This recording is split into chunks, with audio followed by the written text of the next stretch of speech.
NVT के national political editor Nadeem ने Bhim army chief से बात की है। उसमें कहा गया कि पिछले कुछ वर्षों के दौरान दलित पॉलिटिक्स में कई बदलाव देखने को मिले हैं। नेतृत्व करने वाले कई चेहरे सामने आए हैं। हिंदी भाषी राज्यों में भीम आर्मी के जरिए चंद्रशेखर आज़ाद ने अपनी अलग पहचान बनाई है। उन्होंने आज़ाद समाज पार्टी का गठन भी किया। जिन 5 राज्यों में अगले 6 महीने के अंदर विधानसभा चुनाव होने, उनमें से 3 राज्य यूपी, पंजाब, उत्तराखंड ऐसे हैं जिनमें दलित वोटर्स निर्णायक साबित होते हैं। दलित वोटर्स का क्या रुझान है और आज़ाद समाज पार्टी की इन चुनाव में क्या भूमिका रहने वाली है, यही जानने के लिए एनवीटी के नेशनल पॉलिटिक्स एडिटर नदीम ने भीम आर्मी चीफ से बात की है कि 5 राज्यों के विधानसभा चुनाव होने हैं। चुनाव के वक्त इन राज्यों में आप किसके साथ खड़े होंगे, ये उनसे सवाल किया गया था कि 5 राज्यों के विधानसभा चुनाव होने वाले हैं, उनमें भीम आर्मी चीफ और आज़ाद समाज पार्टी किन के साथ खड़ी होगी। तो भीम आर्मी चीफ ने जवाब दिया कि हम किसी के पाले में नहीं खड़े होने वाले हैं। आज़ाद समाज पार्टी सभी 5 राज्यों में अपने उम्मीदवार उतारेगी। यहाँ मैं कांसीराम जी का चेला हूँ, आज भी उनके सिद्धांत मेरे आदर्श है। वो कहा करते थे कि जिसकी जितनी संख्या भारी उसकी उतनी हिस्सेदारी। इस सिद्धांत के आधार पर समान विचार दलों के साथ अगर कोई गुंजाइश बनती है तो गठबंधन हो सकता है।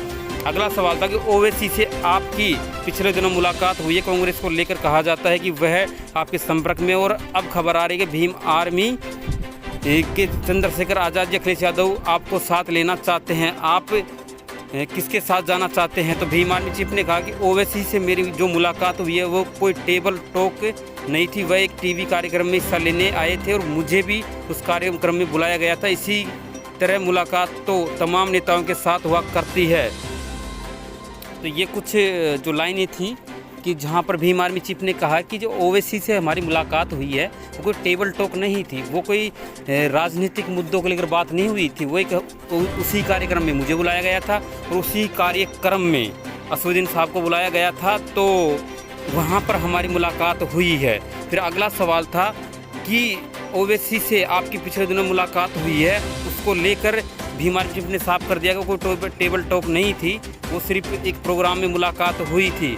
क्या बीजेपी के साथ भी गठबंधन की कोई गुंजाइश है? भीम आर्मी से सवाल किया गया भीम आर्मी चीफ से कि क्या बीजेपी के साथ भी गठबंधन की कोई गुंजाइश है? तो भीम आर्मी चीफ ने कहा नहीं, क्योंकि बीजेपी की विचारधारा हमसे मेल नहीं खाती है। भीम आर्मी चीफ ने कहा कि बीजेपी से गठबंधन की कोई गुंजाइश नहीं है, क्योंकि उनकी विचारधारा हमसे मेल नहीं खाती है। वह राष्ट्रवाद के नाम पर छलावा करती है, बुनियादी मुद्दों की राजनीति नहीं करती है। मैं अभी यूपी गया था, वहाँ 49,000 शिक्षकों की भर्ती में 20,000 पद जो पिछड़ा वर्ग और ऐसे वर्ग के थे उसे वहाँ की बीजेपी सरकार ने छल किया है। तो ये भीम आर्मी चीफ का इंटरव्यू के कुछ अंश हैं जो मैंने आपको बताए हैं। तो भीम आर्मी चीफ ने, जिसमें पहली बात तो ये थी कि 5 राज्यों में विधानसभा चुनाव होने हैं, उनमें आप किसके साथ खड़े होंगे। तो उन्होंने कहा कि हम अकेले रहेंगे, अपने उम्मीदवार उतारेंगे, निष्पक्ष रहेंगे, लेकिन जो अगर विचारधारा के साथ सहमत होगा तो हम गठबंधन हो सकता है। दूसरी बात, ओवैसी से आपकी बात हुई थी तो उसको लेकर क्या, तो उन्होंने कहा कि टेबल टॉक नहीं थी, वो एक सिर्फ सामान्य प्रोग्राम में हम गए थे और वहाँ पर एक मुलाकात हुई थी।